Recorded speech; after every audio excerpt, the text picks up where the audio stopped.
Crazy things happened in Kano State protests. In this video, I'm just going to walk you through about Kano State protests, how it happened, and the political inclination it holds at the moment.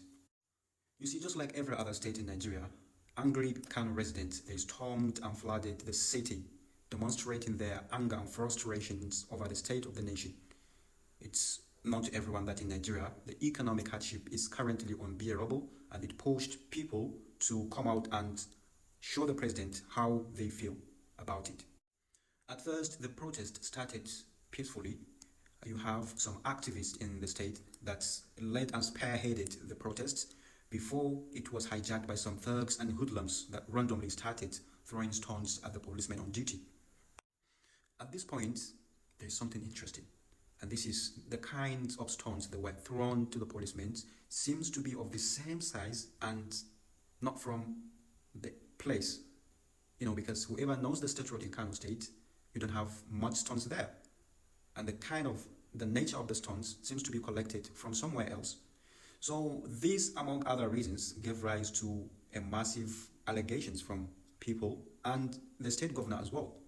So the governor made it very public recently that this chaos and mayhem that happened during these protests seems to have a connection with certain people.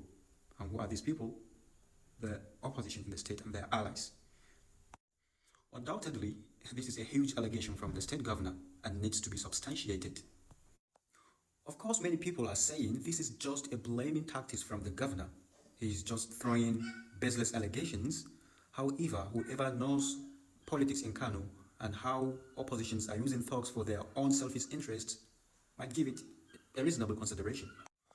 But at the same time, when you come to think of how theft and robbery is very rampant day in and day out in the state, you can agree with the people that are saying this is just an allegation, because we have seen crimes are on the rise in daily basis in Kano State.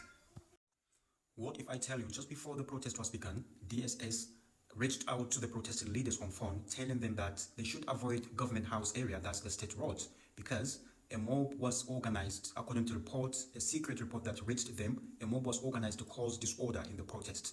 However, they ignored the message because that is the most strategic location for the protest. Quite recently though, Tinubu appointed Baffa Abundi as the Director General of National Productivity Center. And Bappa is a big politician in Kano, of course. He's one of Ganduje's boys. And however, he happened to have a shady past that is related to political violence or thuggery in the state. The correlation here is Baffa has organized a big, massive gathering for him to be congratulated, of course. And this gathering, do you know where the venue is? The venue happened to be around the state road and in the former emir's house. That's the dethroned emir of Kano State. So this protest was said to have been hijacked by Abundi's boys, where they destroyed the state scholarship board, NCC, among other places. It's very sad that so many innocent businesses were targeted. Many warehouses, among which is Dangote's mother warehouse, was destroyed as well. But she said she forgave them all. At the end of the day, it's a charity food. It's for them, and they have taken it. So she had no fuss. She didn't make it easier for us in Nigeria. But the big question here is, how is it logical for the Kano State Commissioner of Police to allow this massive gathering from Baffa Abundi supporters, knowing the feud between Ganduje, his allies, and the state governor, as well as the dethroned emir of Kano State? How is it logical? Or do you think Abba Kabir Yusuf, as a governor of Kano State, has a strong claim to throw these allegations? We will find out soon, because at the moment investigation is heavily going on about the incidents. Thank you very much. See you next time.